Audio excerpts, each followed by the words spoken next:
everyone, Dog Walker Dave here. Problem we have in Calgary for many months of the year is that we have some snow and then we have melting, and that freezes overnight and that melts and freezes because the temperature fluctuates so much in Calgary because of the proximity to the mountains. We're less than 100 kilometers away from the mountains.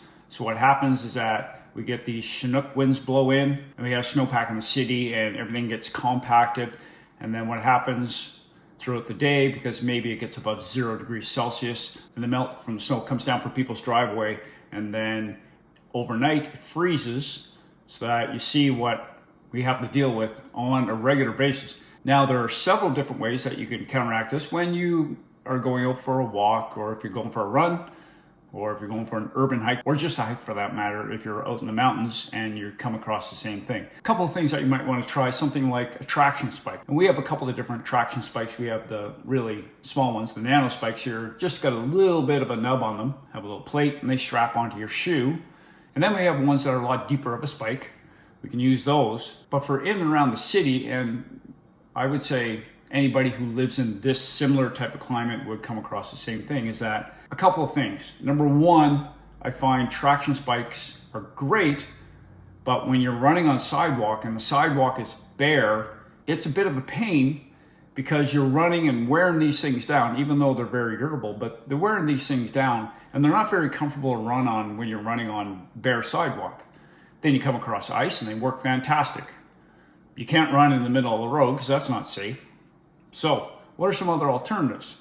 Well, you can buy yourself a pair of Salomon makes a spike cross shoe with little spikes built in. And I know other manufacturers, Icebug has the same type of setup where they have little spikes on the bottom. But again, if you run on bare pavement and you occasionally come across ice, it's a bit of a pain. Another solution I came across is something called an ice spike. These are carbide tipped little screws, if you will, and they have a little head on them, and you have a hex wrench, and you can screw these on to the bottom of your shoes. Now again, that creates another problem. So if you take your running shoes and you're screwing these on the bottom of your running shoes, if you're screwing these on the bottom of your running shoes, the problem is, again, the same as with wearing nano spikes, is that you have your entire sole, not entire sole, you're going to put 6, 8, 10 of these on each shoe, but the bottom of your shoe you're going to have covered with these spikes, and it's going to create the same problem. It'd be like walking around in golf spikes. So there's a fix to all of this, hopefully, and I am not going to take any credit for this whatsoever. I am going to shout out to Jeremy Deere from Stride's Running Store. I was over there recently, and he showed me what you can do so that these things, or any sheet metal screw for that matter, probably still works. These actually are very nice because they do have that carbide steel, which lasts a lot longer. But I'll show you how to solve all of those problems. Here we go. What you're going to do is take your running shoe, and I gotta take my glasses off. That's a sign of the age so I can work in closer.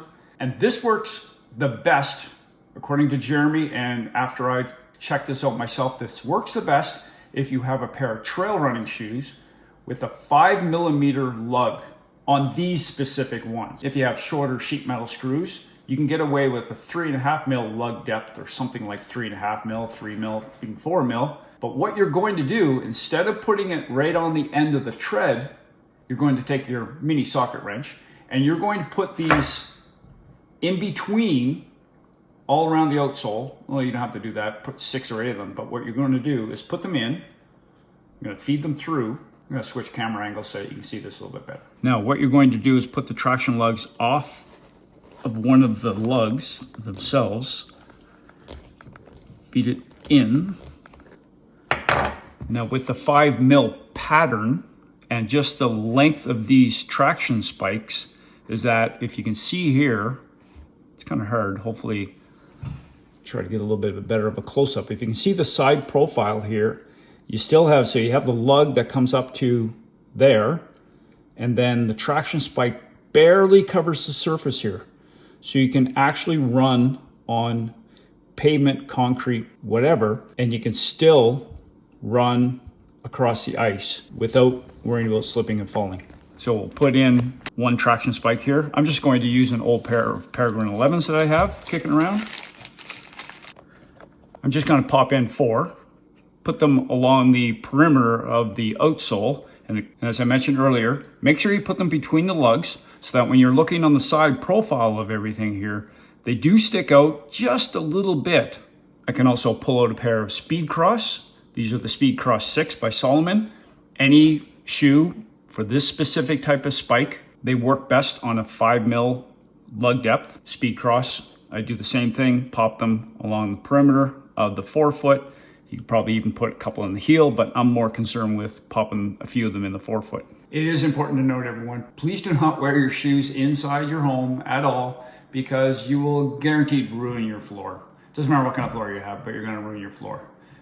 Put your shoes on outside. I cannot stress that enough. And to note again, this is a fantastic solution in my opinion, for those times when you don't want to pull out the traction spikes, when you're going across ice just every once in a while. You're not going to be going over a full sheet of ice.